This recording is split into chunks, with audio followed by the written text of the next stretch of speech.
Hey, there we go. Now the stream can officially begin. We can begin the show.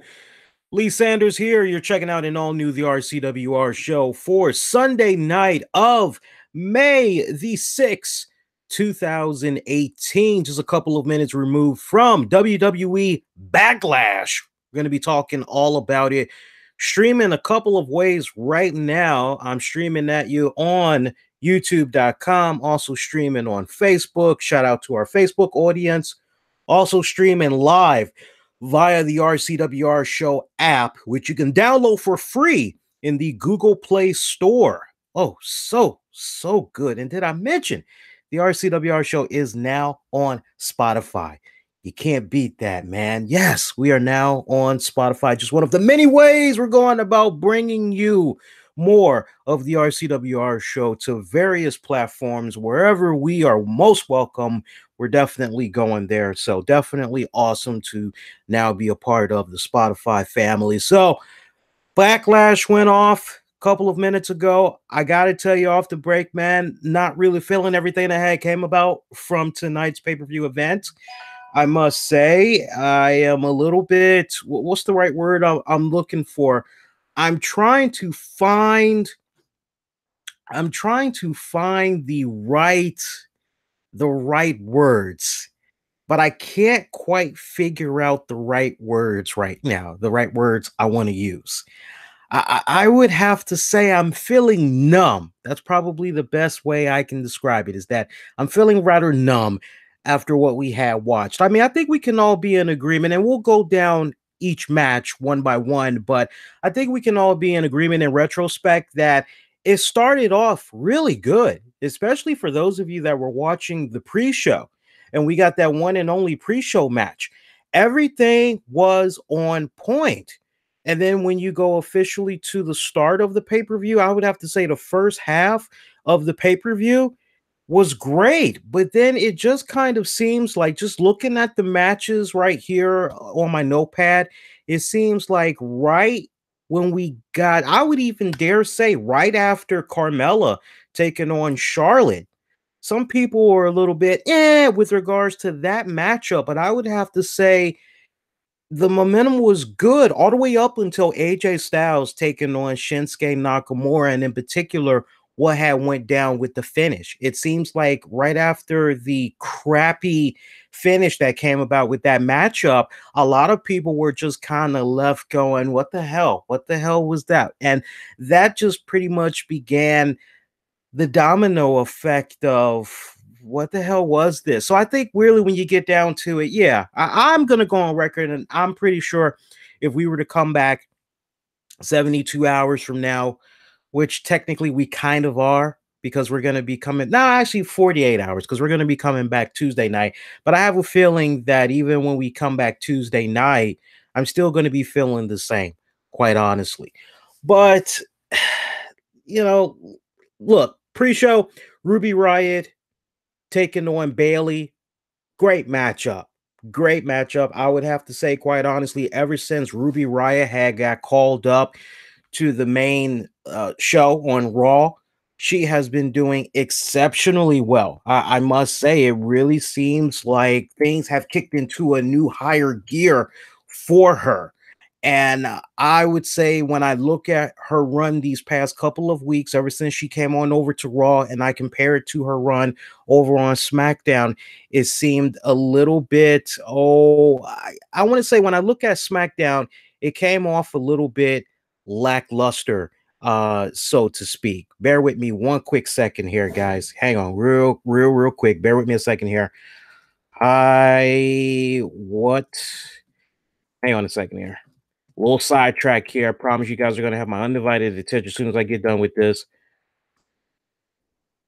And should be good to go after this. Okay, sorry about that, guys. No, but when you look at what had went down with her over on the SmackDown side of things, you saw a little bit of potential, but it seems like ever since she got called up to the main flagship show on Raw, things have really been picking it up a big notch. I mean, things have really been just her in-ring work. It has gotten more, and I don't know if it's a situation where maybe she has this little bit of a chip on her shoulders where she's looking to prove herself because now she's on the Raw flagship show or what.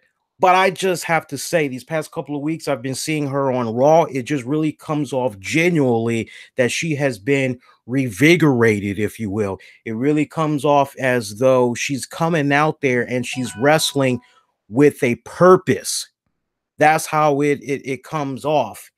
And man, I've been loving it. I have been loving what she's been doing.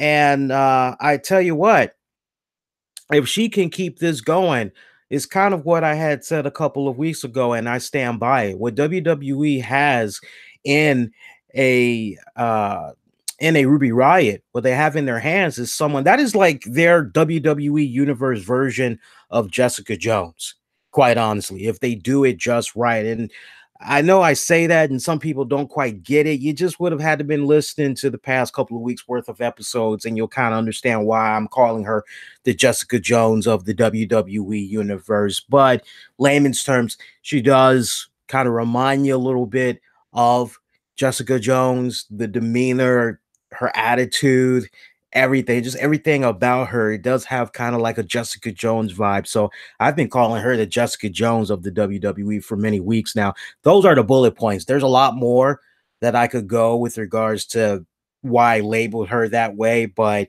I'm just going to leave it at that. That's pretty much the nice, fine bullet point version for now that you guys only need. But I enjoyed her match that she had to kick off the night of what would become the first half of a great Backlash event, defeating Bayley. And, you know, if you're a Bayley fan, you're just kind of looking at her and you're kind of wondering, man, well, you know, what is going on with Bayley? Bayley is still dealing with this pending feud, or I don't know what the hell you call it, that's going on with Sasha Banks. I'm not sure what the hell to make of it. I thought for sure these guys were going to be locking it up and finishing their feud at WrestleMania, but it seems like higher ups in WWE have bigger plans. It seems as though these two girls, I'm all down and fine for a feud that's going to extend a couple of months, you know, like a rivalry basically that's going to go on month after month after month. But is it just me, or are you kind of left with the impression that WWE really isn't sure what to do with these two girls and their feud? It almost kind of seems as though they're not really sure what the end result is going to be. That's just the vibe I'm getting right now. And for me, when I start feeling that way, I can't really be as invested into a feud as I would like to be. Okay. Now, before anybody goes with the whole argument about, well, Leah, it is a little bit jam packed over on the Raw side of things. Let's make no mistake about it. Many nights that we've tuned in on Raw, we have had to sit through 20-25 minute segments where people are just talking or whatever. So that whole notion, I'm just going to throw that out the window, because there's plenty of opportunities to position these two young women on the card and let them do whatever. Exactly, that's the point. Let them do whatever. Okay, so my mind, I'm just kind of baffled right now at what is going on with Sasha Banks, Bayley, more so Bayley. I'm really, really concerned about what is going on with Bayley right now. If there's one thing I can't hate, I am so sorry, guys. Hang on a second. Yeah, I'm doing this out of courtesy. And it's like, oh, well, where can I just chill? Okay. All right. All right, let's try that again. I got a little bit of side chatter going on here. So I'm like the king of multitasking tonight over here, guys. Sorry about that. Okay, so anyway, let's go ahead. Let's get back on point here. Okay, so we're talking about the pay-per-view event. And where were we? Yeah, I thought the pre-show was pretty good, though. I thought the pre-show was pretty good. Nothing really stood out to me. I know we pretty much had Renee Young. She was joined alongside David Otunga. Who else was there, guys? Peter Rosenberg. Was Booker T there? For those of you that watched the pre-show, I can't really remember if Booker was there. And normally I would remember. Yeah, Booker T was there. Now that I think about it, he was there because I remember there was some really good chants that was coming in for him, and I remember him making some really funny, goofy-looking faces at one point. So Booker T was there as well. Out there in New Jersey, good crowd. I would have to say, New Jersey. I love it when we get wrestling in front of a New Jersey crowd, a New York crowd, a Philly crowd, a Chicago crowd. I love it when we get them in those areas because when you get them in those areas, those guys are pretty much the heartbeat of okay, what's working, what's not working. Love it. I'm loving it. I love it when we get wrestling in front of those crowds. They are a smart, savvy crowd that know their stuff. They know their stuff and they let you have it. They ain't going to sugarcoat it. They give it to you right down the middle. If something sucks, they let you have it. If it's on point, they are letting you hear about it. And if they feel indifferent, they're definitely letting you hear about it as well. But I thought the New Jersey crowd tonight did a really, really good job. New Jersey, you guys got to definitely pat yourselves on the back. I love the first opener for the Backlash card, which have featured a phenomenal Intercontinental Championship match between Seth Rollins and The Miz. I got to tell you, when I look at the pre-show match that had Ruby Riott going over Bayley, I go through the opener for the pay-per-view card, Seth Rollins taking on The Miz. I look at all the other matches, even up until AJ Styles, Nakamura. I love the storytelling that came about really in all of the matches except for Styles and Nakamura. I like the storytelling in all of them. But I like how the tone was set between Seth Rollins and The Miz. I wasn't really sure what to expect. I gotta be candid with you. I didn't think to myself that this was going to be a piss poor matchup. I didn't think that at all. But what I did think was, it's possible that these two men, they may rise to the occasion with this match. That is something that I did consider, but never in my wildest dreams. And I don't even recall hearing any of my colleagues and listeners saying that this match was going to be a show stealer, that this match was going to be a 5-star quality. Nobody could predict the type of outcome that these two men were going to bring to the table tonight in their matchup.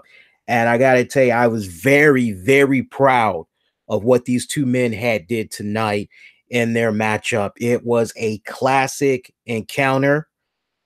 For me, all the way up through for the WWE Championship, it almost kind of felt like, okay, this is what me and this person did. Now you go out there and you see if you can top that. Best of luck to you. Have at it.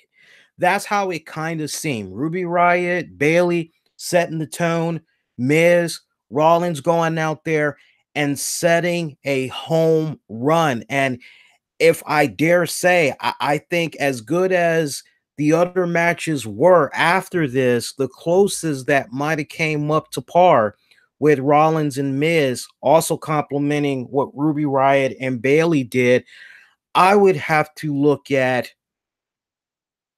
Styles Nakamura until that stupid finish.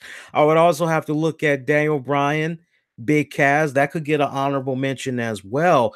But no, I mean, these guys went out there, and I'd swear if you were just flipping the channels and you just happened to see this match on your screen with the way these two men were fighting each other, you'd have swore that these two guys were going at it for the heavyweight title. That's how great of a match, the caliber of it. That's how awesome it felt. I said awesome, no pun intended, but that's how great it felt. And I couldn't have been any prouder of what these two men did in their match tonight for the Intercontinental title. Very proud of these guys.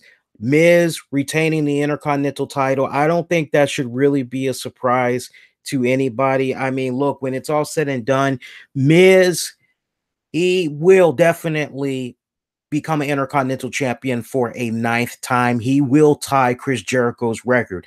He will definitely get that just due. Make no mistake about that. But you got to look at how things are aligning right now. And if you're a fan of Seth Rollins, you're saying to yourself, well, you know what? Rollins, there was that period. We talked about it on this very show, which you could catch Tuesday nights, 10 p.m. Eastern, after SmackDown goes off the air. We talked about this off and on for the past couple of months, how it seems as though just go a year prior, and Seth Rollins was just on this great magical carpet ride where he's feuding with the Authority and everything, right? He had this great program that was going on, right? Go a little bit before that, he cashed in his Money in the Bank briefcase opportunity, screwed Roman Reigns out of a shot at becoming champion, right? So you just think about all of those things, and you think about what had went down with him for the majority part of 2017 going into 18. He seemed a little bit ice cold, right?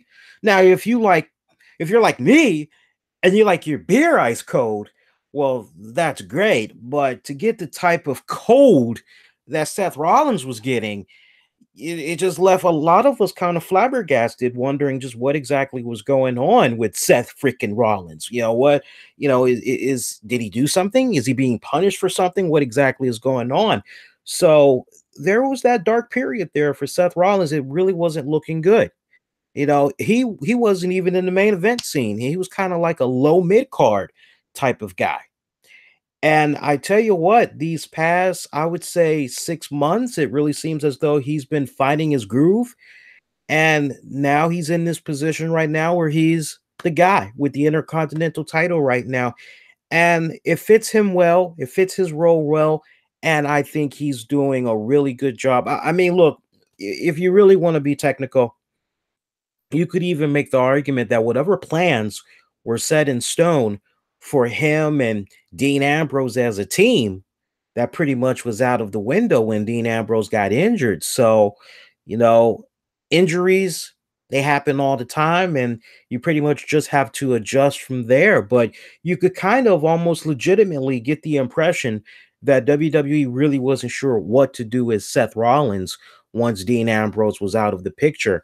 And now that you have a situation where, Seth Rollins, okay, I can't really rely on other people. And you stop and think about it. What had made Seth Rollins really excel those periods of time where the spotlight was on him? It was all about a supporting cast.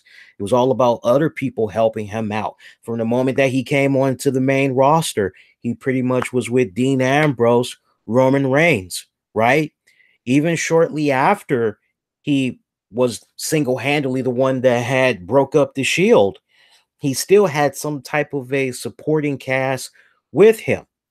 Even when he was babyface and he was trying to go after the World Heavyweight Championship, there was still some type of a supporting cast kind of anchoring him along. And I would have to say, for the first time and probably forever, the first time really officially since he's been on the main roster, okay, look, these unfortunate circumstances had happened, but you got to go out there and you got to make it happen on your own. And he's been able, for the most part, he's been able to do, somehow he's been able to do it. And it's really starting to show. He's really growing, I would say, pretty well into the whole babyface role, as opposed to when he was the whole irritating heel. God, that was an obnoxious time period when you think about Seth Rollins. But no, my hat's off to The Miz and definitely to Seth Rollins. They did really, really good tonight. I would not be surprised if there's a lot of people out there that's going to be looking at this matchup and it's going to be on their match of the year ballot. I would not be surprised if that was going to be the situation. But yeah, great matchup. Really love that one. That was a great, strong opener. From there, we go to our next matchup. Nia Jax taking on Alexa Bliss for the Raw Women's Championship. Yeah. Great storytelling. I love the psychology for this match. I mean, if you're the pint size Alexa Bliss, You're taking on this behemoth of a woman in Nia Jax. Yes, the mentality is going to be take out the legs. You take out the legs, there's half of her offense gone off the break. Just keep focusing on the legs. And when it comes to that Samoan drop, body slamming, picking up your opponent, etc., all that, take away the legs. That's half of the offense because most of Nia Jax's offense comes from her doing power moves with her arms. She's really relying on her arms. So I love the psychology that had went into this match. I love the cat and mouse that had went into this as well, as far as Alexa Bliss trying to force Nia Jax to chase her around the ring, using that speed, using that height, using that weight, using all of that to her advantage. Really had enjoyed the psychology of this tremendously. And I tell you, in quite some time, because I've been paying attention to Nia Jax ever since she got called up to the main roster, but I'm happy to say I saw the tail end of her career while she was down in NXT, probably about last half of her run in NXT. I was able to see it. And I have to tell you, this was probably the first match that I can think of, quite honestly, where Nia Jax really was impressive on the offense. And when I say impressive on the offense, I don't really mean for you guys to be like, oh, what are you talking about? The punching and the kicking? Not necessarily that. Put it to you this way: when it was her time to sell moves for Alexa Bliss, I mean, there were spots. One spot that jumps out at me in particular, there was one spot where Nia Jax had laid out Alexa and she goes up to the middle rope. She goes to the one corner of the turnbuckle, gets up on there, and she's almost getting ready to do like a Yokozuna a banzai drop. It's almost kind of like one of those type of things, or maybe she was gonna go for a modified body splash or whatever, right? And you see Alexa Bliss, she hurries up, gets up, and just pushes Nia Jax off that turnbuckle, and Nia just head first, apron rolls. I mean, Nia was doing stuff to her body that normally we don't see her put in her repertoire. And I was really kind of surprised. I was a bit taken back by it. And I was a little bit concerned because I'm going, wow, I've never seen her really be this physical before. Usually she's the one at the receiving end that is, grabbing somebody by the hair and dragging them around like a rag doll, or she's the one that's pretty much putting all the offense out there. She's not really going on defense, right? She's not really in a position where the opponent is truly physically getting a dominating overhand over her. But this would have to be one of those rare exceptions where an opponent was getting the best out of her physically, and Nia was selling big time. And I loved it. I loved every minute of it. It was really nice and refreshing to see, because the story that I was being given, I'm not sure how many of you were coming off with the same impression, but what I was getting from WWE was, look, we want both of these women, as they're facing each other, we want both of them to be almost as equal as possible. That's the vibe I legitimately was getting. Like this wasn't a situation where, oh, it's just some punk ass scaredy cat of a contender that's trying to do some dirty tactics. Although there was some dirty tactics that she was using, but from the moment that the bell rang, we saw something in Alexa Bliss's DNA that is a rarity, which is her bringing the fight to an opponent first. And in this case, an opponent that is 2 times her size. And off the break, Alexa Bliss is just bringing the fight to them. We never see that before. Normally, since Alexa has been feuding with Nia, there's always been some type of a handicap 2-on-1, or cheap shot from behind, things of that nature. This was probably maybe the first time in these two girls' feud that we had saw Bliss really bring the fight to Nia Jax. And I really had enjoyed that. Like I said, I enjoyed what I saw of Nia as far as selling for Bliss as well. Great matchup. Great title defense by Nia Jax.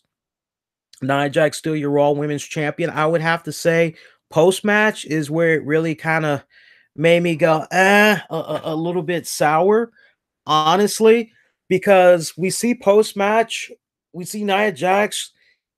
She has a microphone. I forget who's talking to her, but we see Nia Jax basically cutting this promo talking about this is for every person that has been bullied, and this is for everybody that has been told you're ugly, and for every person who has been told, and it just kind of reminded me of the old Power Rangers episode where normally after Power Rangers goes off the air, you have some type of a serious moment where there's one that stands out in my mind where there's a kid that's bullying the hell out of this other kid, and Bulk and Skull, they just come out of nowhere and they go, "Hey, man, what you think you're doing there? It's not really cool. It's wrong." And they explain why it's wrong. And the bully eventually is able to convert over and apologize to the kid he was picking on. It just seemed like a crappy ass PSA.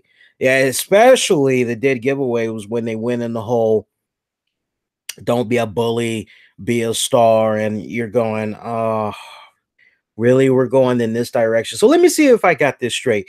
We are supposed to forget about all of those times that Nia Jax, when she first came up on the Raw roster, we're supposed to forget about all of those times that she was just manhandling the hell out of the competition left and right. We're supposed to forget about all of those times when she was coming out there and she was poking fun at the smaller girls, calling them weaklings and all of that. I don't care who she was talking to in the middle of the ring. I don't care if it was Renee Young. I don't care if it was Jimmy Crack Corn. I don't care if it was the late Jack Tunning.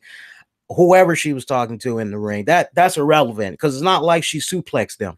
The point is, I'm having fun with you guys tonight. Don't mind me. I'm just having fun.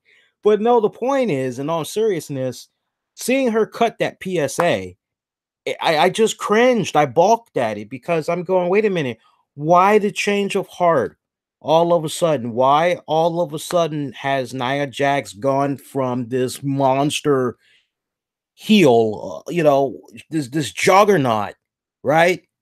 Why has she gone from that to this? I just want to be loved. I just want to be held. I just want to be caressed. I just want people to love me. I just want people to like me. What's the change? What happened? And I think until you get to that point where you address why the change in her demeanor, storyline wise, this has to be a case of stupid booking 101. You go back to that period where Nia Jax was first introduced, right down to her theme song. All right. The initial reactions, the vibes that you were getting from Nia Jax back then was, okay, here is this woman that sees all of these nice, small, petite, little blonde, bleep, beach ball looking girls. They're getting all of these things handed to them. Whereas a woman like Nia, her size and all, she's got to go out there and she's got to put in 2 times the work. And as a result of going out there and putting in 2 times the work, being ridiculed for her looks, her size, it basically manifested into this hatred, if you will, where she just wants to annihilate any and everything that's in front of her, right? So, what exactly went down? And I don't want to hear anything about Total Divas. I don't want to hear anything about that. Okay. Because not all men are going to be watching Total Divas. So you can tell me till you're blue in the face why things ended up the way that it did, and possibly how Nia Jax ended up the way we got her now, and basically say it's the result of Total Divas. Not a whole boatload of men are going to be watching that. That's the honest truth. I hate to burst a lot of people's bubbles, but that's the reality. Now, if it's a situation where it's a guy and his girlfriend, and the girlfriend's like, "Oh, honey, I want to watch Total Divas." Now, I can legitimately understand the guy kind of biting into the freaking pillow sheets because he's being made to watch that and he doesn't really want to watch it. And you know, but for a man willing to, well, let's really rephrase that. For a heterosexual male to watch that on his own accord, the odds of that heterosexual man jumping out there and admitting he watches Total Divas, he loves Total Divas, God bless you for jumping out there like a true soldier and admitting that, because there's not going to be a lot of men that's kind of like on the DL, it's kind of like, oh, you like Golden Girls? Whatever floats your boat, man. It's all good. But no, in all seriousness, I think what's going on with the Nia Jax character is a case of stupid booking 101, because what has been the focal point? What made her change her ways? And I think until you really nip that in the bud, it's always going to be weird. You're almost kind of left with the impression that maybe, just maybe, the powers that be in WWE maybe looked at what Nia Jax was doing on social media, and maybe they put two and two together, and who knows, maybe pulled her to the side and said, "So, where do you see yourself really going with this version of Nia Jax? Where would you like it to go?" And maybe they were kind of taking cues off of that, and this is the end result. Who knows? I'm only speculating, but Lord, it sure would be nice to know exactly what the heck was the mindset into doing this 180 on their character. Next up, hope you guys are appreciating the stream so far. If you are, thumbs up, share, like, all that good stuff. Subscribe. That's the most important thing that you guys can definitely do. We got some sponsors for tonight's episode, but I think what I'm going to end up doing is, with regards to the stream tonight, because I want to try to keep it as short as humanly possible. I know, easier said than done, but I do want to keep the stream as short as humanly possible. I think in post-production, we'll go on ahead and we'll let the commercials roll. So you guys that's checking out the stream live right now, we're not going to have you sit through a few minutes of commercials for this one, but we are going to recognize our sponsors live on next edition's RCWR show. But for now, let's go ahead. Let's keep it going. Let's talk about some more of these matches that had came about from tonight. We pretty much got down half the card, just about. Jeff Hardy taking on Randy Orton for the United States title.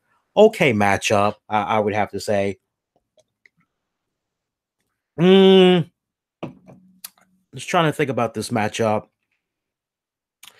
Yeah, I mean, it felt like doing the time warp again, quite honestly. It felt like we we went back in time, like the early 2000s, early to mid 2000s, with regards to Randy Orton and Jeff Hardy. I just kind of felt a weird case of deja vu watching these guys go at it. These guys had an okay matchup. I wouldn't say it was fantastic. If I'm burping, I apologize in advance. Folks can't see me if you're checking out the audio, but I am swigging on beer throughout this broadcast here. I'm only on my second beer tonight, and I'm pretty much done.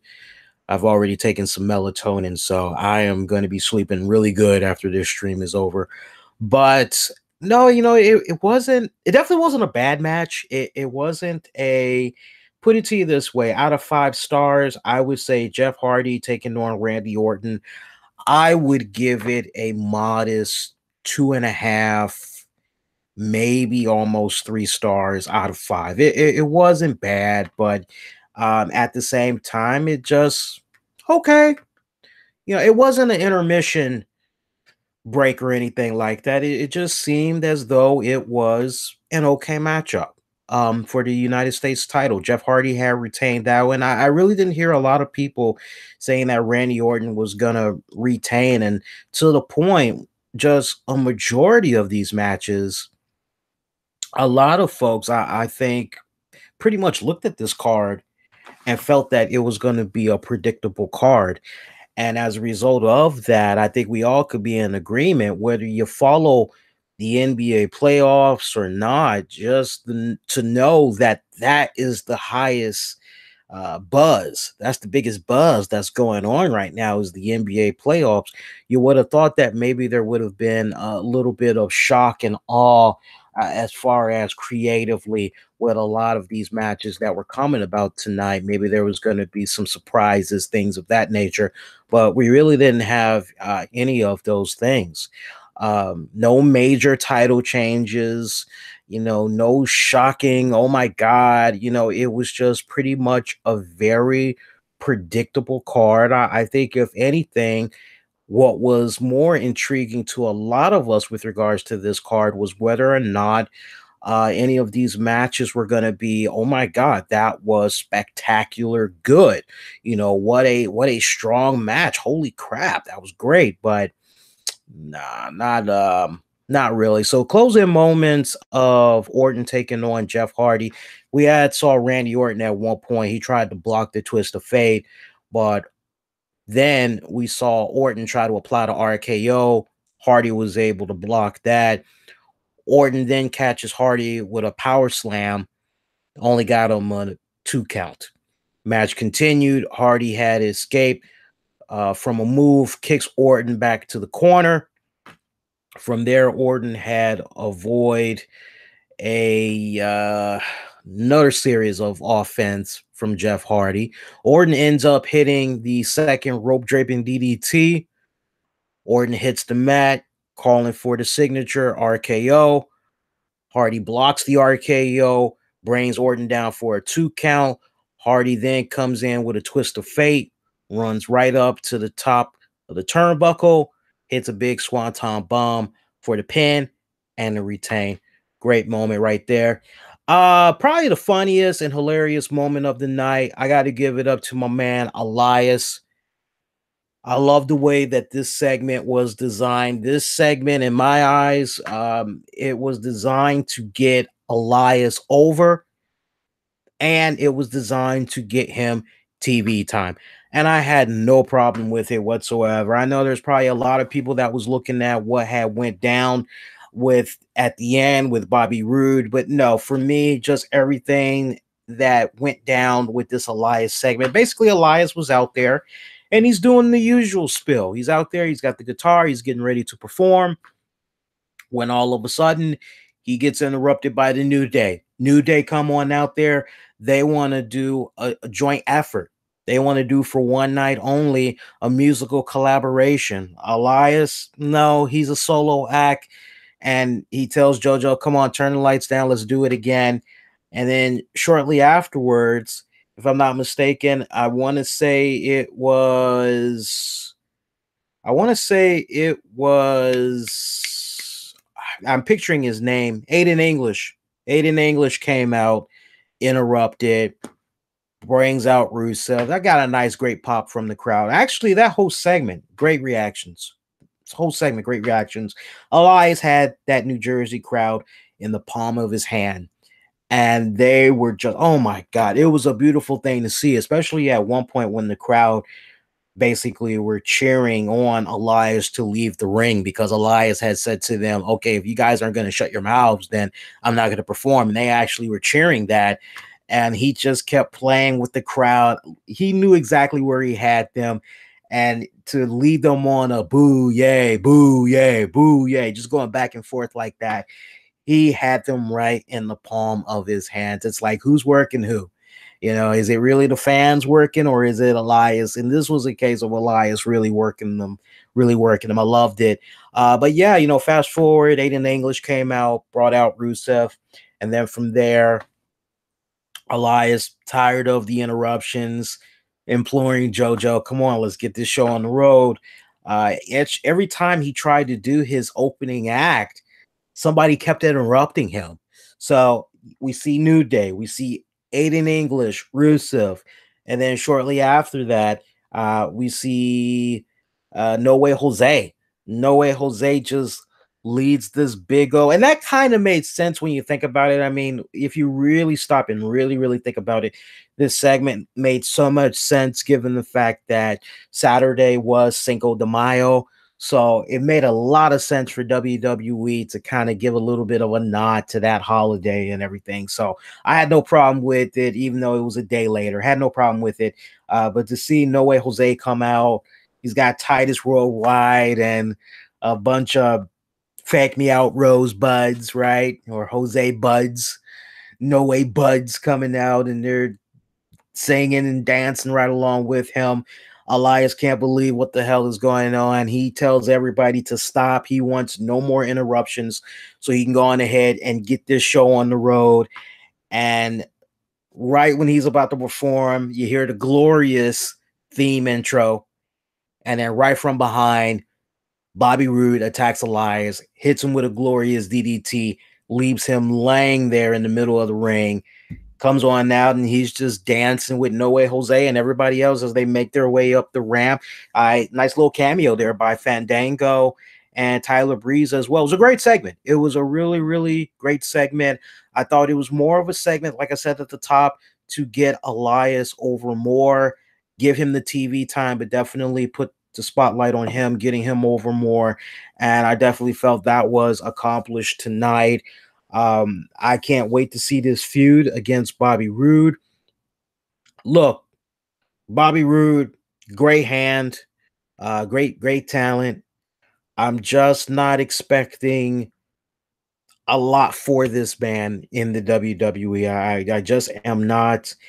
My opinion hasn't really changed because I know we're gonna have some people that's gonna be questioning my position. Some people are maybe gonna feel as though I'm now changing it, but no, when I heard that Bobby Roode had first came into the WWE, I was happy for him. One of my whole things was it's about time. It's about time that Bobby Roode finally, better late than never, but let's see what the WWE can do with him.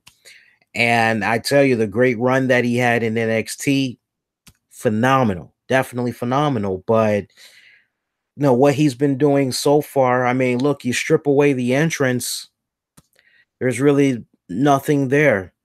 There's nothing really flashy. There's nothing really, there's nothing really, nothing else that you can really sink your teeth into.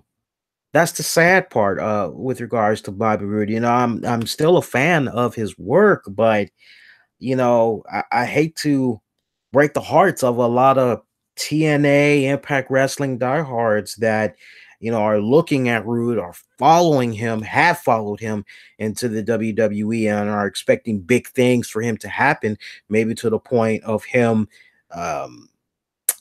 becoming a world heavyweight champion. I'm just not seeing that. United States champion, Intercontinental champion, yes. Tag team champion, yes. I can see those things happening for him. But as far as being a world heavyweight champion goes, I don't care if it's the blue brand or for the red brand. That just ain't happening. Y'all can say that sucks, but I'm just not seeing it. But I think with regards to this program with Elias, this is really all about Elias. And I can't wait to see how, if anything, working with Elias will help benefit Bobby Roode short term, if he's going to be able to propel from a feud with Elias, because now it really seems as though Elias is getting to that point now where you can pretty much have him work with anybody and he's able to make the best out of it, out of the rivalry, and really put that person he's working with more of in a better spotlight. So I'm more curious to see what Elias will be able to do for Roode as opposed to what Roode can do for Elias, because that's not the case at all. It's what Elias can potentially do for Roode and how Roode can catapult from it.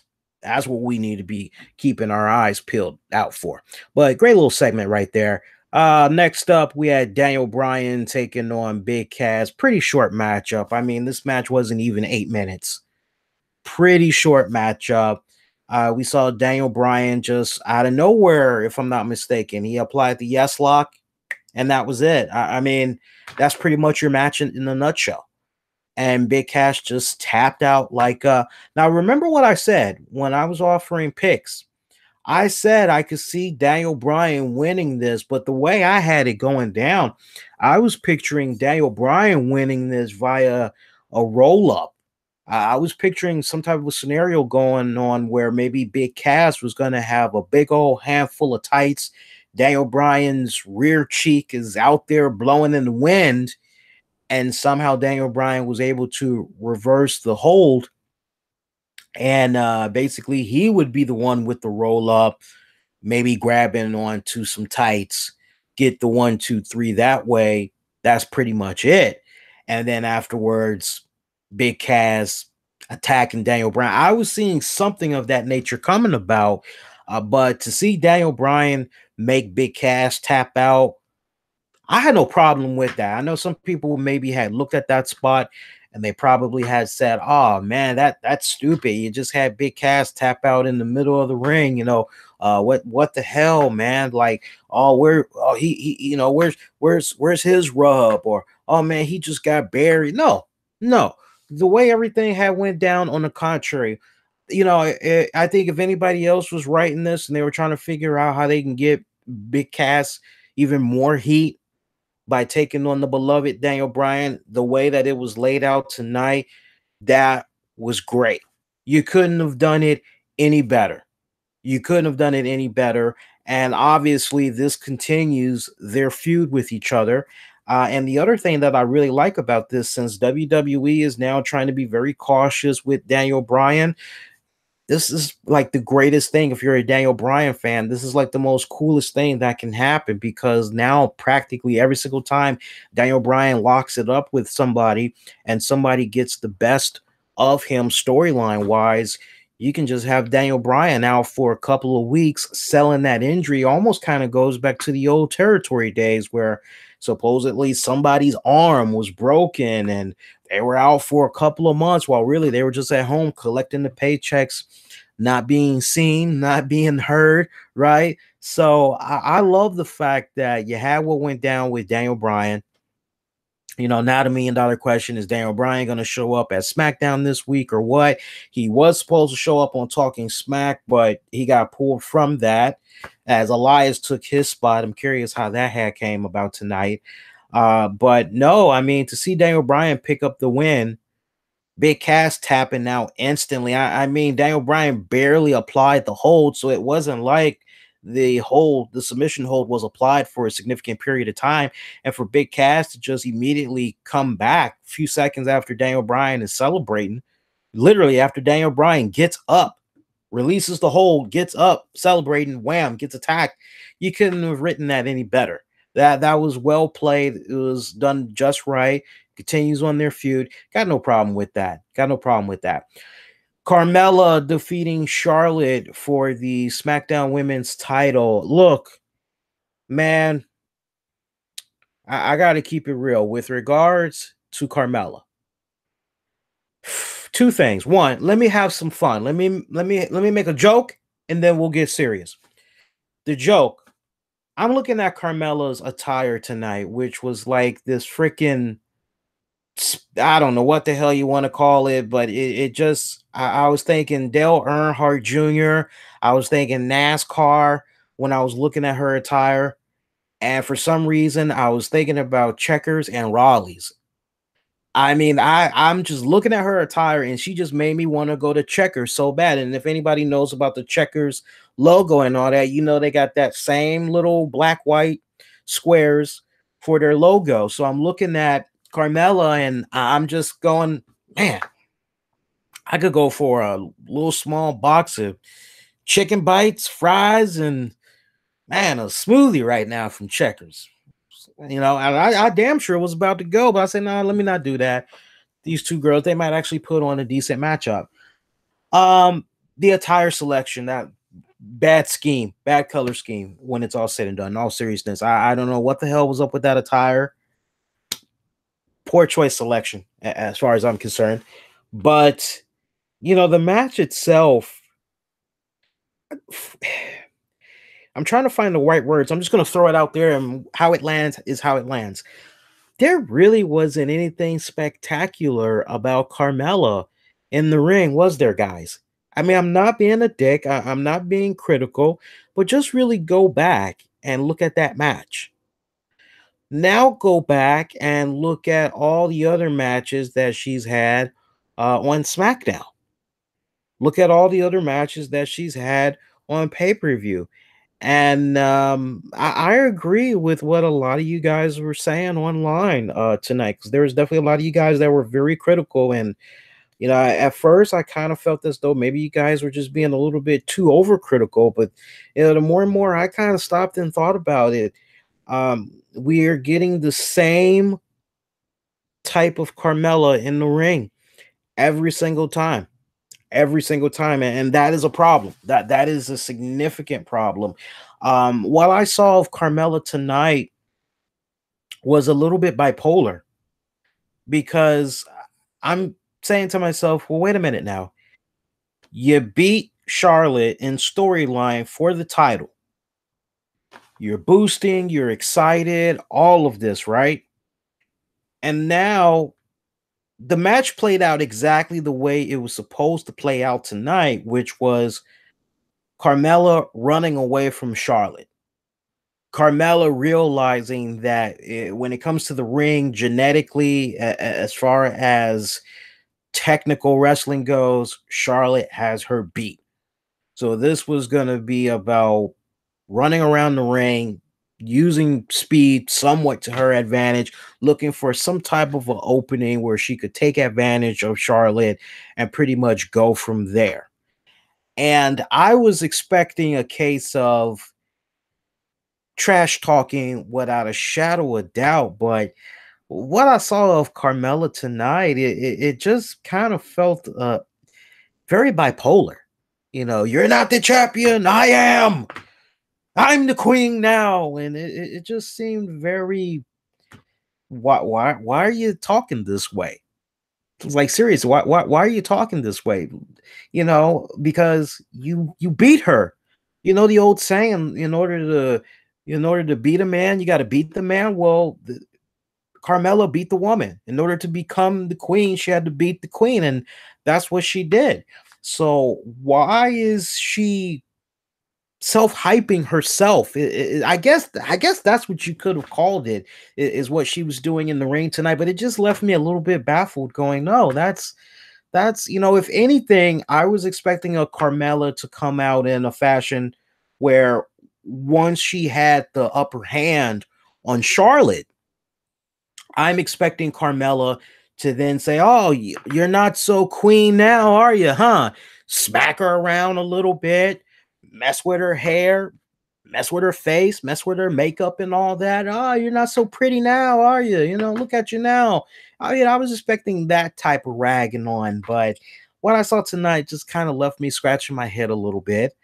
But I would have to say Charlotte was the one that was really carrying this match offensively. Even when she was on the defense, she was the one that was really carrying this match. And look, for the record, do I feel that when Carmella is given the right type of material from the writers, do I feel that she can be a really strong character? Yes, without a shadow of doubt, she can be a really good, strong character. And I tell you what, she has been able to do thus far since coming to the SmackDown roster. What she's been able to do thus far, you know, she's coming along. I do remember a Carmella that was still very green when she first came up on SmackDown. And it was like, whoo, well, you can't go back now. You got to make the best of it. You got to learn how to evolve. You got to adapt, and you got to you getting your hands on training. Good luck to you, because it's either make it or hit the bricks and go to the back of the line and let somebody else take your spot. And she has been coming into her own as a character. I will definitely say that. I'll give the props where it's due. Again, when the writers are able to give her really good, strong material, yeah, her character, it can really come off. I really had loved what they had did on SmackDown the past 2 weeks, especially with the little video graphic and all that. I really love how they had that all come about leading up to the contract signing with Charlotte. They did all that great. But when you get past, all of that, and it comes down to the ring, from what I'm saying, Charlotte has leaps and bounds. I would say 3 to 5 years more to go in order to truly, really be able to find herself in that ring. But what I'm seeing of her so far, nothing spectacular, nothing out of the ordinary, nothing memorable. I hate to say that, but that's the honest truth. I think one of the many ways that WWE can kind of maybe mask this is for her to really be able to go in there and start trash talking her opponents more. Honestly, if I was booking her matches, that's what I would do. I would have it be a situation where creatively, if she's in a match where the opponent has the one up on her on offense, whatever, it's a situation where she's using the ring, her speed and all that to her advantage. And you could do, basically, let me sum it up like this. Remember how Bobby the Brain used to be the Weasel? And you would go on these long periods, like weeks, couple of months before finally Bobby Heenan got his just due in the ring. Well, I need to see something similar happen with Carmella until she's in the ring facing off against her opponent, and she's trying to do everything possible because that opponent is much stronger than her on so many levels. See her get the one up on them where opening presents itself, and bring out that New Jersey, that Jersey trash talking and all that. I need to see that Carmella come out, mess with their hair, mess with their makeup, smack them around. Looks as though they're getting ready to make some type of a comeback. I need to see a Carmella that is just shitless. I mean, she is about to crap her pants. Okay, I need to see that kind of Carmella that just, oh my god. And then last, desperation, right? Desperation number 5 is trying to come back on some type of a offense, resorts to cheap tactics, distracting the referee. I need to see, because that's the type of champion that Carmella is coming off. Okay, match it up a second. The type of Carmella that we have been getting thus far has been a Carmella that has been wanting to take advantage of a champion in order to get her opportunity in being a champion every chance that she gets. Always looking for some type of a shortcut, always looking for some type of a exploitation. So I don't see why you just can't continue that trend, quite honestly. Just my thoughts. And the way Charlotte had lost in the middle of the ring, it's kind of hard to go, well, a little bit of controversy. Those two girls need to lock it up again. No, you're not really going to be able to get that. Who could the next contender be? Just looking at the current SmackDown roster right now, maybe you could have, what's her name? Depending on how well along Tamina is in her recovery, maybe you could actually have Naomi feud with Carmella next. I think Naomi and Carmella would be a really great feud, quite honestly.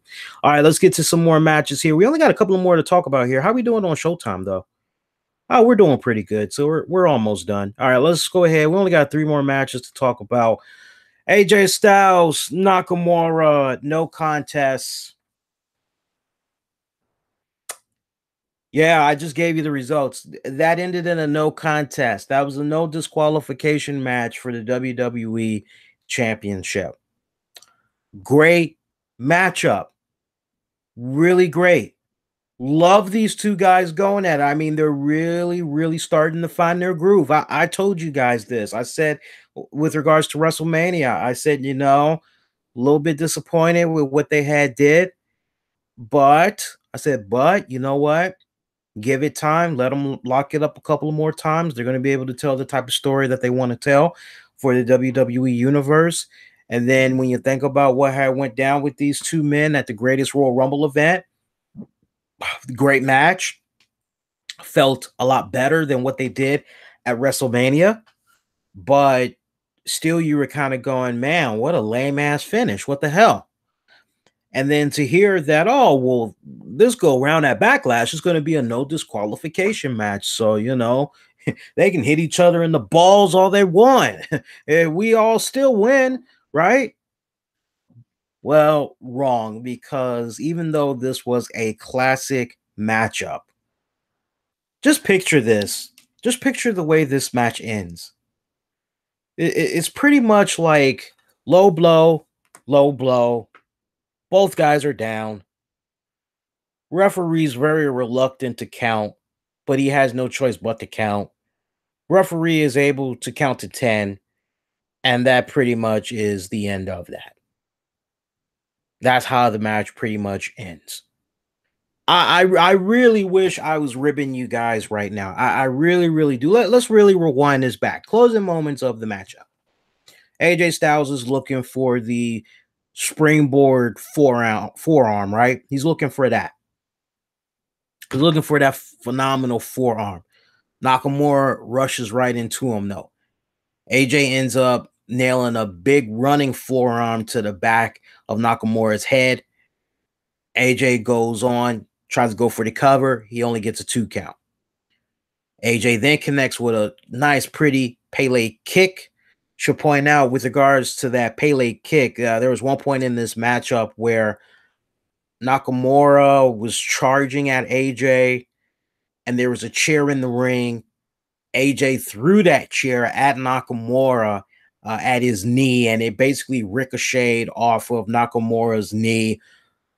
Partly, I'm not sure where exactly, somewhere around the side face of AJ Styles, and he was bleeding for a good minute. Okay, so this had the ingredients just the way it was feeling. It was coming off like it was going to be a phenomenal matchup, no doubt about it. Okay, and it seemed that way as you're going, okay, how are we going to wrap this up? How are we going to put a pretty bow around what has been a really great matchup, better than the previous two for the WWE fan base? So after that Pele kick, sending Nakamura back down, we see Styles. He tries to go for the Styles Clash. He's looking for it once again here, but can't get it. Nakamura connects with a low blow. It's legal because it's a no disqualification match. AJ comes right back with a low blow of his own to Nakamura. Both men go down in the middle of the ring. Crowd was eating this up. They loved it. Referees counting. Both men, they're struggling to get to their feet. AJ gets to his feet first.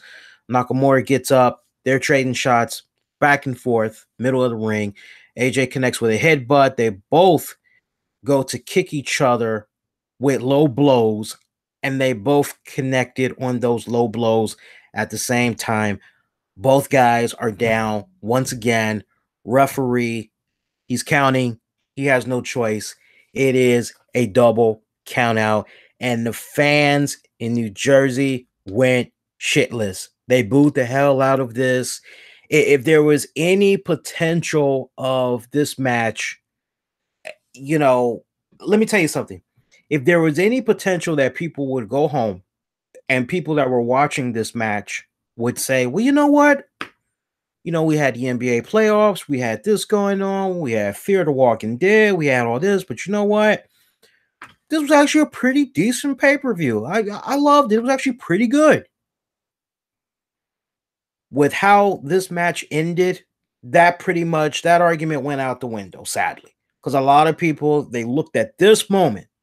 I don't think it really mattered if AJ retained or not, or if Nakamura had got the title or not. I don't think that really would have made a lot of people bent out of shape. I don't think it would have made people upset, quite honestly. But to have the type of finish that went down like it did tonight. And then here's the other thing, right?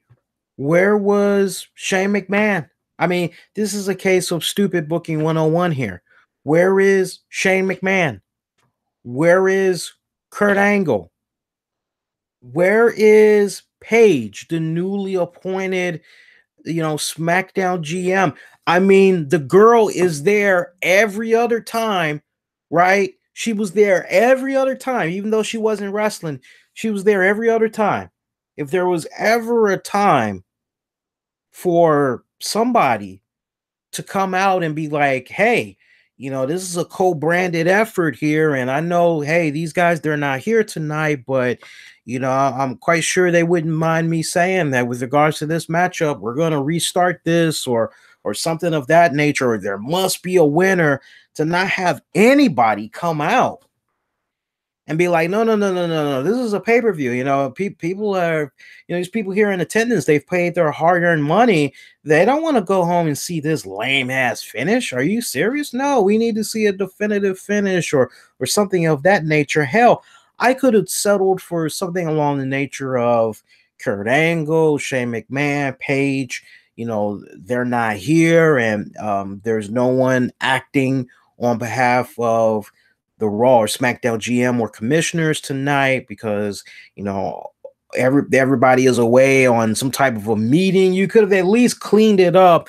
And then that way, storyline continuity wise, you kind of understand why nobody came out to say, hey, here's why this match didn't get restarted. So to have a lame ass finish like that, I got to tell you, I don't blame a lot of people for being pissed off over the way this had came about. Just to see some of the gifts that were out there for this matchup, I get it. And look, let me tell you something. I understand people, and I'm definitely one of those people.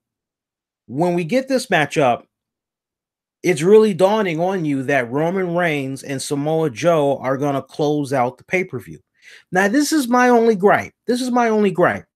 For me, it's not about, a title has to close out a pay-per-view. For me, it's not about that. My philosophy has changed a lot over the years.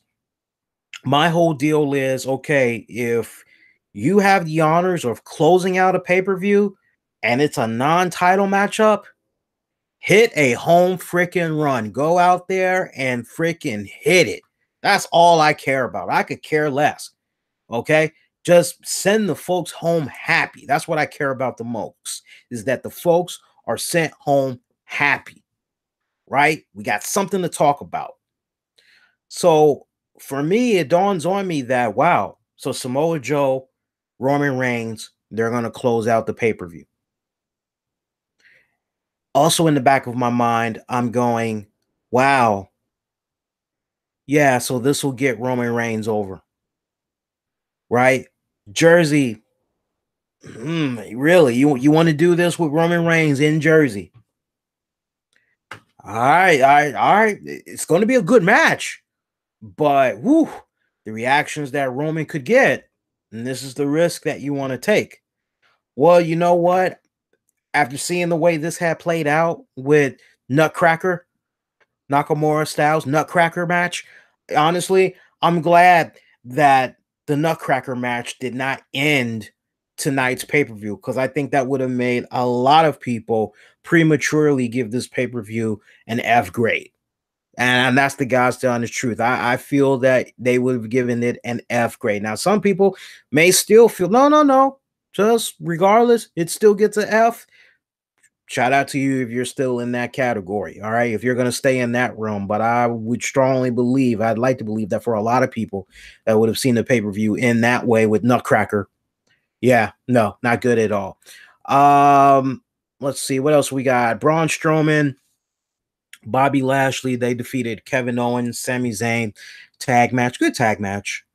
Good tag match. Really continuing to enjoy the chemistry between Braun Strowman and Bobby Lashley.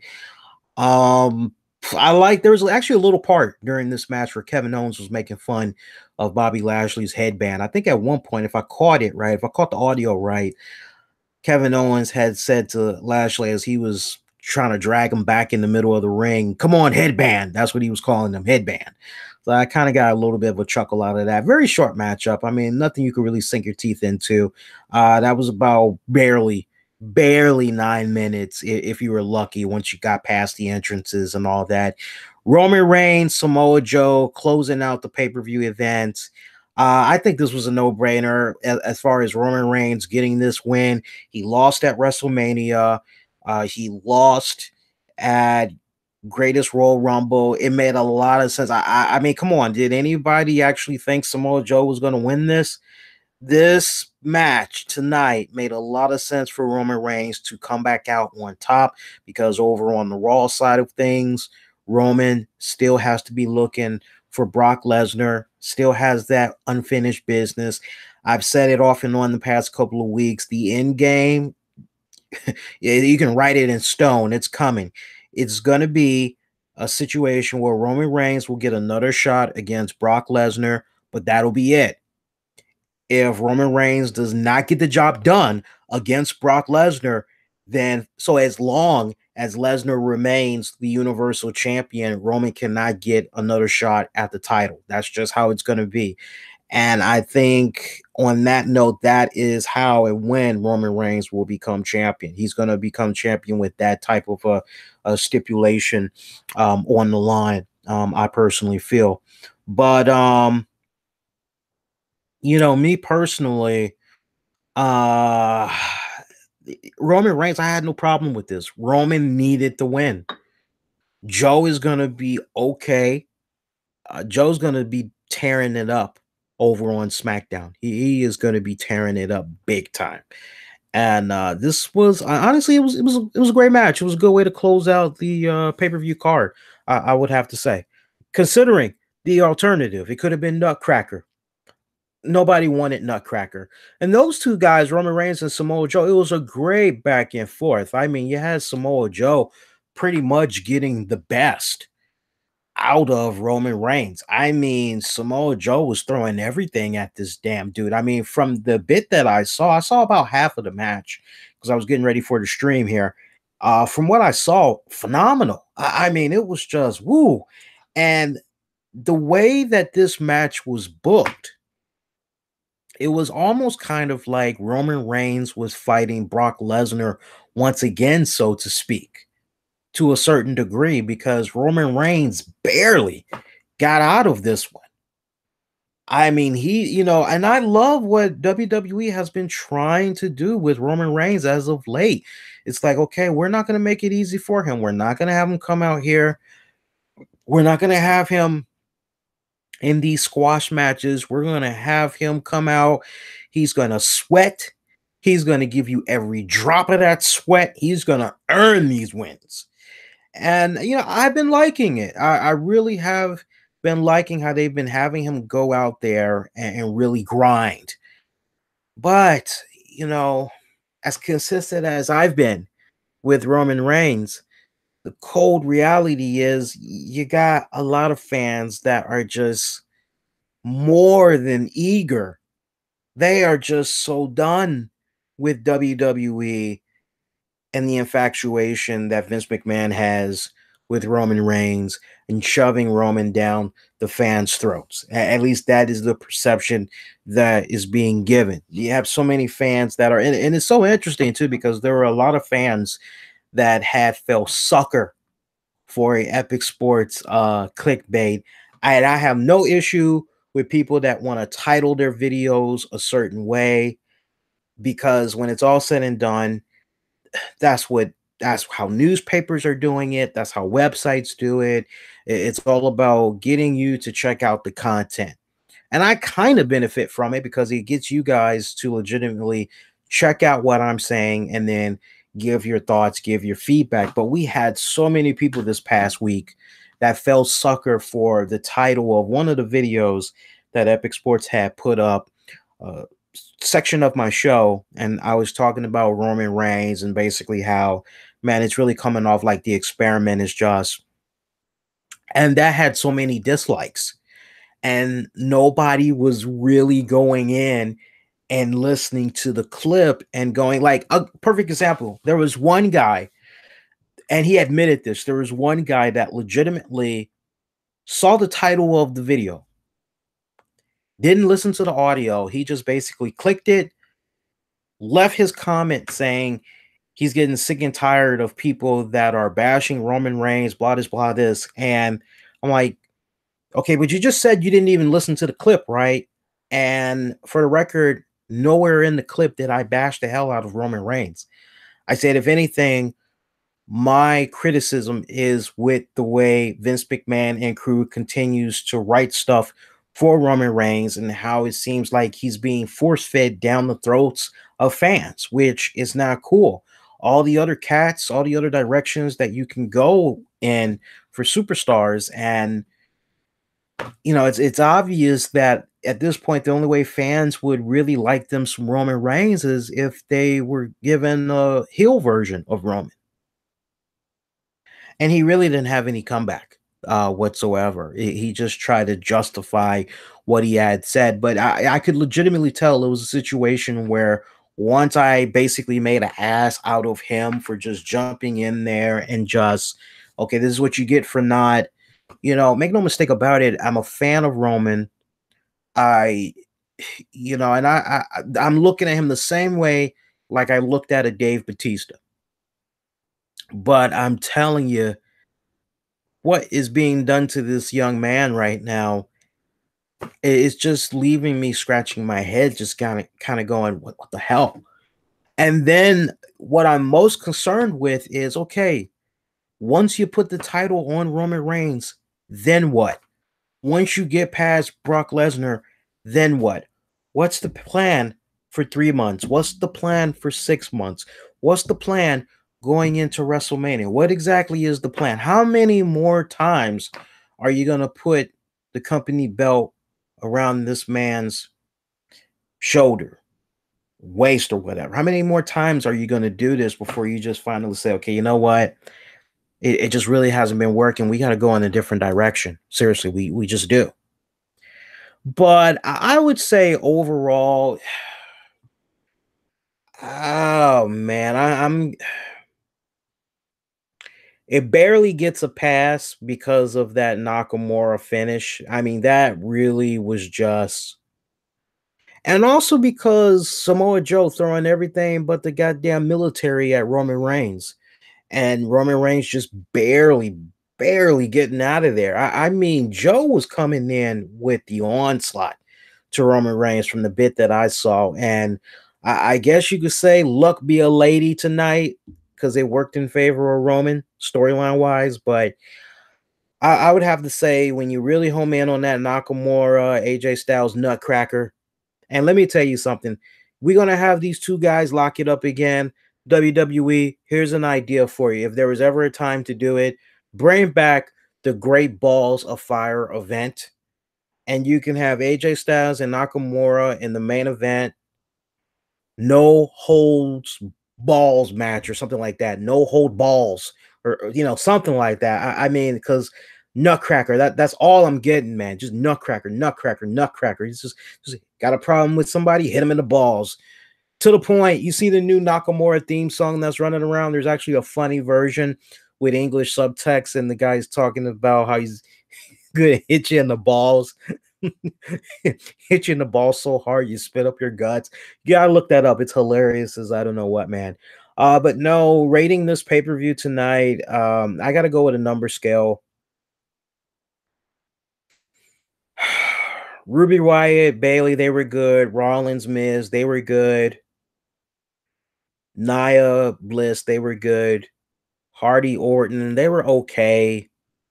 Bryan, Kaz, that was kind of as expected. Carmella, Charlotte, that was okay.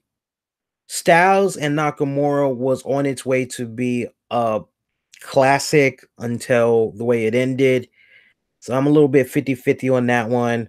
Strowman, Lashley, that was okay. Roman, Joe, that was okay. I'm going to give Backlash 5.5 out of 10. So it barely gets a pass in my book, but I'm going to give it a 5.5 out of 10. Let's see what you guys had to say about tonight's Backlash, and then I'll check out a couple of comments from you guys before we get ready to wrap up the stream here for tonight. Let me jump to YouTube. By the way, there is a new poll that's up on YouTube, youtube.com/the RCWR Show. Go over, click on the communities tab, asking you guys what you had thought of tonight's Backlash event. Also put the same poll up on Twitter as well. And while you guys are voting on YouTube, there's also another poll that has to do with content on Patreon. Also, take a look at that when it's on YouTube, right below your thoughts on Backlash. Make sure you cast your votes for that other poll as well. I'm trying to jar up some results and kind of go from there and talk with Tammy. Let's see here. So on Twitter right now, actually YouTube, let me do YouTube first. So still pretty early. Still pretty early. YouTube right now, we got about 10% of you that are staying in the middle. 20% of you are giving it a thumbs up. And an overwhelming 70% of you are giving it a thumbs down. And let's see how things are going with regards to Twitter. See if we can pull up this Twitter poll here. Twitter. While it's loading up, let me go ahead and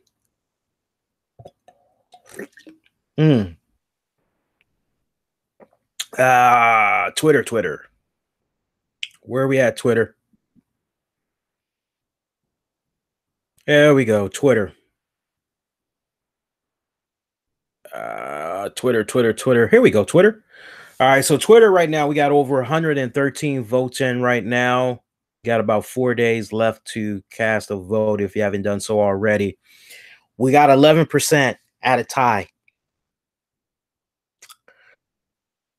11% of you are staying in the middle. The other 11% of you are giving it a thumbs up, and 78% of you are giving it a thumbs down. Ooh, I think when you just really kind of go back, I bet you the people that rated it the way that they rated it, I bet you. Now, see, let's do it this way. I think this poses a really great question to you.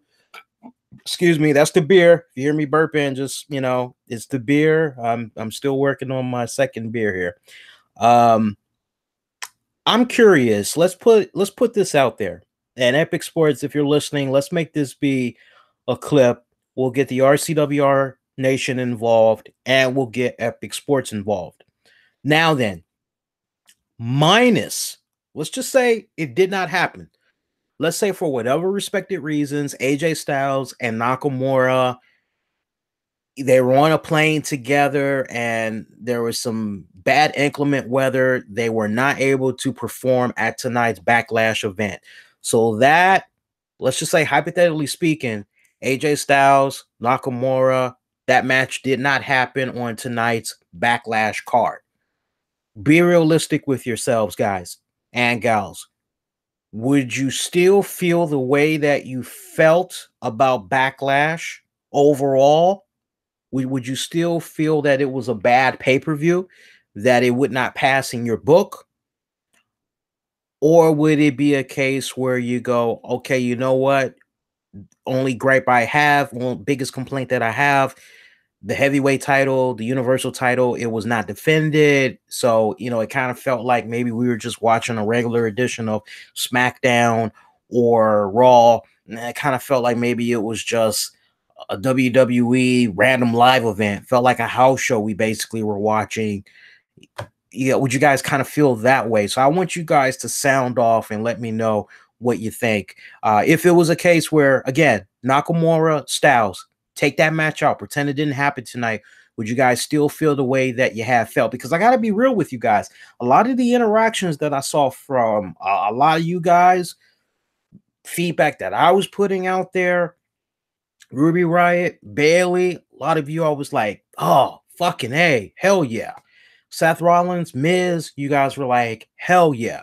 Nia Jax, Bliss, you guys were like, hey, great match. Could care less about Nia Jax's promo. Orton, Jeff Hardy, we all were like, that was a decent matchup. Kaz, Bryan, we're going, yeah, that was expected. Carmella, Charlotte, yeah, that was expected. Strowman, Lashley, Owen, Sammy, that was okay. Roman, Samoa Joe, I don't really appreciate Roman Reigns doing that one thing after Samoa Joe threw everything but the military war at Roman. What the hell was that, right? But it seemed as though once we got up to AJ and Nakamura, that's where everybody just, I don't know, it kind of seems like everybody died. I don't know, it kind of seems like for everybody that was the Thanos moment when Thanos had got all the Infinity Stones, and yeah. That's what that kind of seemed like, because a lot of you guys just went creeping death after that one. All right, let's see what you guys are saying here in the chat here. Yeah, I see Mark Brown saying awkward finish. I'm assuming with regards to the Nakamura Styles match. Stephen Lee, you know why WWE is I got to clean this up, Stephen Lee. You know why WWE keeps building on this Sasha Banks and Bailey friendship issue? This is stupid. Turn one of them heels, Sasha Banks or Bailey. WWE need to make up their mind. Honestly, I think if anyone, and see, let me go back to Bailey one more time. As I was just watching Nia Jax cut that PSA tonight, I couldn't help but say, you know what?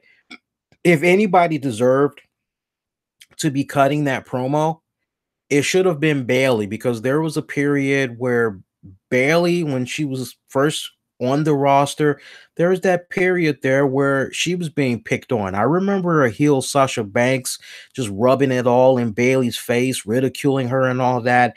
I just really feel as though Bailey would so be the right champion right now, instead of Nia Jax. I mean, if anybody were to truly be going out there, has that connection with the fans, has people of all ages that really enjoy her work and her contributions to the WWE, it's definitely Bailey. It just really seems like it would be more authentic. I'm not saying that Nia Jax is fake in any type of way, but if there was ever you know what, she'd be it.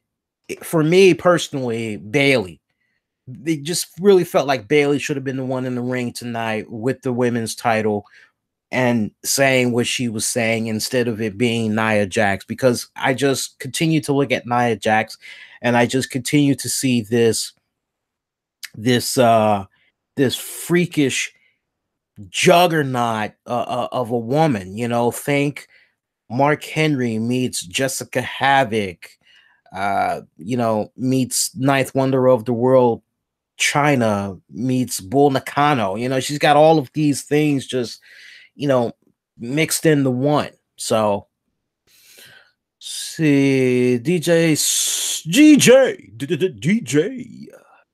I don't know if it's been addressed before, but do you see any added championships to the women's divisions? And if so, what would they be?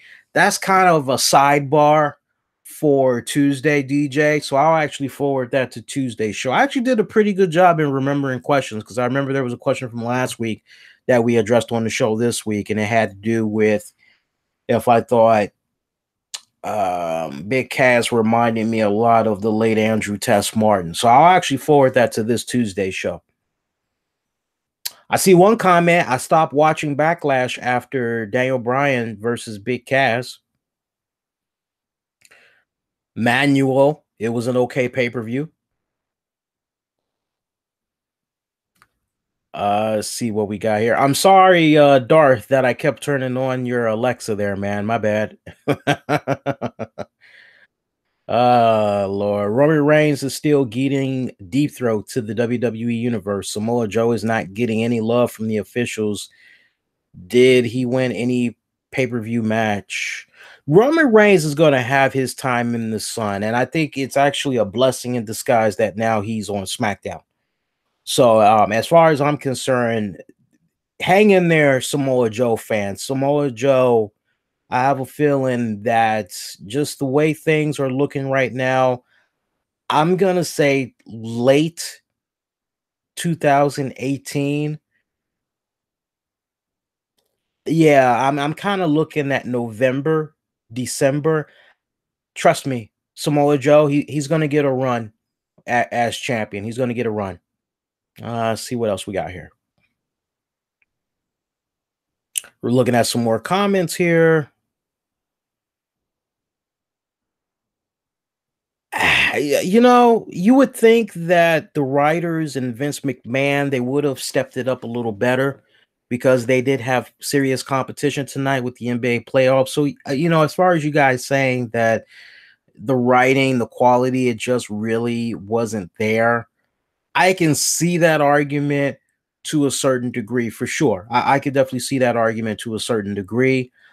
Just the fact that all the titles, just basically, I'm just looking at all the titles here. Just the fact that none of the titles had changed hands. I mean, really, you know, if there was ever an opportunity to, okay, you know what, we kind of need to make it be a shake up night, you know, let's maybe do this, let's create a little bit of shock and awe or whatever. Yeah, I would have thought with tonight and the competition, they would have tried to do a little something, something, but WWE really wanted to play it safe tonight. And now we've got what, Money in the Bank that's getting ready to come up. I think that was the next announcement that they had made. All right, so let's see what else we got here. Check out a couple of more comments from you guys here before we get ready to shut it down. And I'm with Austin. Yeah, Rollins, Miz, that was simply on fire. That was on fire. Enjoyed that match tremendously. I'm telling you, if they did another Great Balls of Fire, man, I'm telling you, AJ Styles, Nakamura, just put their faces on it. There you go. That's your next pay-per-view. Great Balls of Fire. And you know the part where you got the balls and they're on fire, you could just pretty much have AJ, you know, right there, kind of like he's holding it, and you could just have Nakamura just doing that low blow or whatever. That's your next official poster for your next event, man. Or you know, just you know, Nutcracker match. Okay, so that's good. I think we pretty much got through all the comments for now, at least all the ones I wanna check out here. So I'm gonna go on ahead and I'm gonna say DONE done. For you guys that's into rock, heavy metal, and you guys are big Alice in Chains fans, I actually had did a review of the latest Alice in Chains single that was released. The music video was released on Friday. They released it on their official channel. The video and the new single, it's called "The One You Know," and it is from their upcoming, what is it, studio album number 6. Still not titled, but I had took about almost 15 minutes talking about the track, and that set me up for some other stuff that I had talked about Alice in Chains related. Check that out when you guys get an opportunity. Really had fun reviewing that track. Great to be reviewing singles and all that great stuff again. So check that out. So that was pretty good. Cast your vote on the 2 polls that I got up on the YouTube channel right now. Now that we pretty much got the Backlash event out of the way, I will be focusing on some more Patreon content. There is a free-for-all edition of Wrestling with the Topics available for you guys to check out right now on the Patreon page. Me and Tammy had actually sat down for the very first time reacting to the news of the Bill Cosby verdict, and I've had a few people send me private messages. A couple of friends on my personal Facebook page reach out to me and, you know, let me know how much they had enjoyed checking out that episode. So that is a free for all edition of Wrestling with the Topics that you guys can check out. So all you got to do is just go on over to patreon.com/RCWR Show, and it's there. You can just download it and it's free. Doesn't cost you anything. You don't need to log in or anything like that. Sign up. You can just pretty much grab the audio, check it out. And that's going to be the last free for all that we put out there for now, until, you know, maybe a 30 with Lee tackling a certain movie that's going to have everybody talking or whatnot. Speaking of which, there's also a free for all edition of 30 with Lee reviewing the new Avengers Infinity War movie. So that's 2 things you guys can check out. This week I'm going to try to drop another 30 And I think we got another wrestling with the topics plan. But I mean, you get normally access to great content like that and other content for just $5 a month. And right now you have 3 episodes of Wrestling with the Topics. You've got, I believe, 17 episodes. I'll say 16 to be on the safe side. 16 episodes of 30 with Lee, all at your disposal. A couple of vintage episodes of the RCWR show. So that's pretty great. And you just keep getting that great access to content for just $5 a month. Try it out. You got nothing to lose, got a lot to gain as a result. You guys, you appreciated the stream. Thumbs up. Appreciate the love, support as always. Share, especially those of you that maybe are checking this out via Spreaker or the RCWR Show app. Click on that little heart/like icon. Your next edition, I'm going to be coming at you guys live on Tuesday, May 8th, 2018, 10 p.m. Eastern. As soon as SmackDown concludes, I'll be live on YouTube. I'll be live on Spreaker and on Facebook. Be sure to follow me on Twitter, Facebook, Instagram, YouTube. Use the keywords the RCWR Show. Keep the comments going. Let me know what you guys had thought about tonight's WWE Backlash pay-per-view event. Until next go round, I'm wishing all you all to be safe. Most importantly, be kind to one another. I'll see y'all next go round. Everybody do take care.